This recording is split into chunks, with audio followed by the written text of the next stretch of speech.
Electrifying day at the Supreme Court. The 9 justices wrestling again with the question of same-sex marriage, but this time they were challenged by an 83-year-old woman who brought them her 40-year-old love story.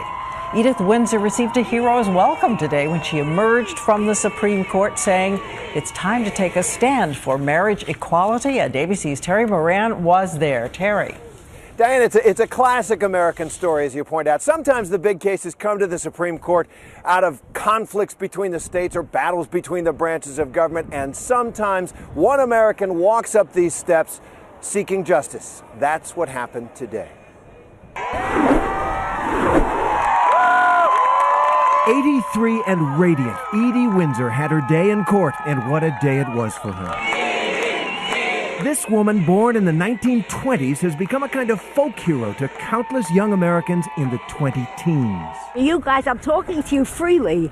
You know, I'd have been hiding in a closet 10 years ago. Her case arises from the love of her life, Thea Spire. They spent 44 years together in New York City. Edie worked at IBM, Thea was a therapist, and they finally married in 2007. But then after Thea died in 2009, Edie, who lives on a fixed income, was suddenly hit with $363,000 in estate taxes.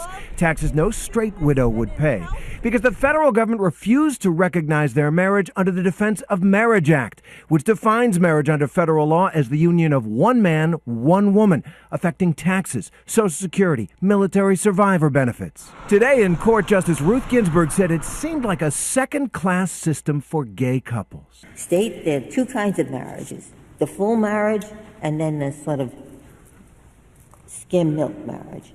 That comment struck a chord on social media, becoming a popular Twitter hashtag, while this red equals sign became an overnight symbol of solidarity with gay couples. Since President Obama's already said the 1996 law is unconstitutional, House Republican leaders are defending it. Their lawyer telling the court that all Congress was doing was setting one federal standard for marriage.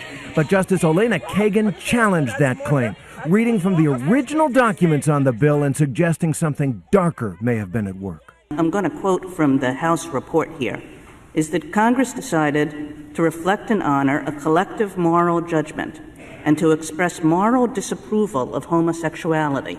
Is that what happened in 1996? But for millions of Americans, same-sex marriage is about bedrock beliefs. We're not motivated by hate. We're not motivated by bigotry. We just believe that when the God of the Bible created the institution, he didn't get our advice on it. He defined it, and I really believe that he got it right. So Edie Windsor had her day in court. She wasn't alone. This today is like a spectacular event for me. I mean, it's a lifetime kind of event. And I know that the spirit of my late spouse, Thea Spire, is right here watching and listening and would be very proud and happy of where we've come to. Edie was in the front row of the spectator section inside the court. She had some headphones on. She's a little hard of hearing, and you could see her nodding when she thought the case was going her way, shaking her head when she was concerned, and looking just as confused as the rest of us at other times.